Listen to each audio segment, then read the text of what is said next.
മഹാനായ ത്വൽഖ് ഇബ്നു ഹബീബ് റഹിമഹുല്ലാഹ് താബിഈങ്ങളിലെ ശ്രേഷ്ഠനാണ്. അദ്ദേഹം തഖ്വയെ മനോഹരമായി നിർവചിച്ചു.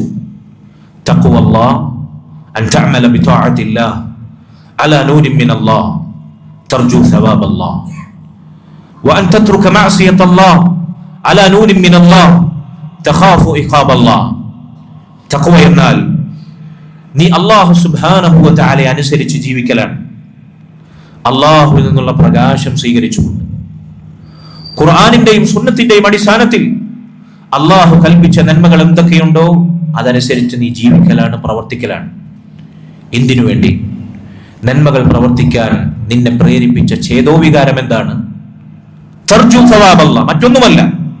അല്ലാഹുവിന്റെ പ്രതിഫലം മാത്രം, അവന്റെ സ്വർഗപ്രവേശം മാത്രം, സ്വർഗം ആഗ്രഹിച്ച് അല്ലാഹുവിന്റെ പ്രതിഫലം മാത്രം മോഹിച്ച് അല്ലാഹു നിയമമാക്കി അവൻ കൽപ്പിച്ച നന്മകൾ അനുസരിച്ച് നീ ജീവിക്കുന്നു.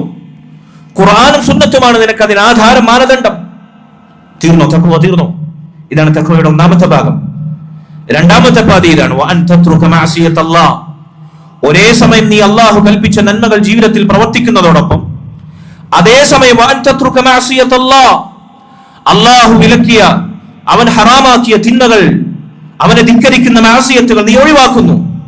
അലാ നൂരിൻ മിനല്ലാഹ്, നിന്റെ അഭീഷ്ടപ്രകാരമല്ല. സമൂഹം പൊതുസമ്മതമായി തിന്മ എന്ന് വിലയിരുത്തിയതല്ല.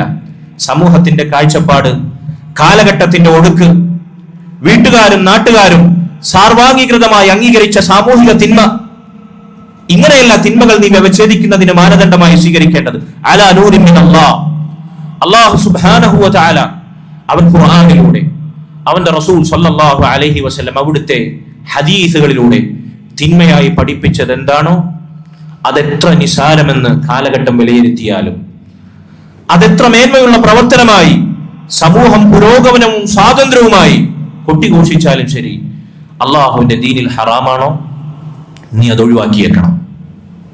നീ അത് നിന്റെ ജീവിതത്തിൽ നിന്ന് ഒഴിച്ചു നിർത്തണം. എന്തിനു വേണ്ടി?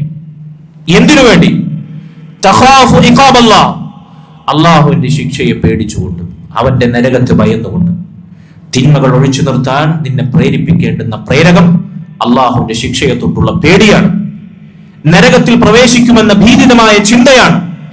നന്മകൾ പ്രവർത്തിക്കുമ്പോൾ നന്മകളിൽ മുന്നേറാൻ നിന്നെ പ്രേരിപ്പിക്കുന്ന ഘടകം അള്ളാഹുവിന്റെ സ്വർഗപ്രവേശത്തിനോടുള്ള മോഹമാണ്.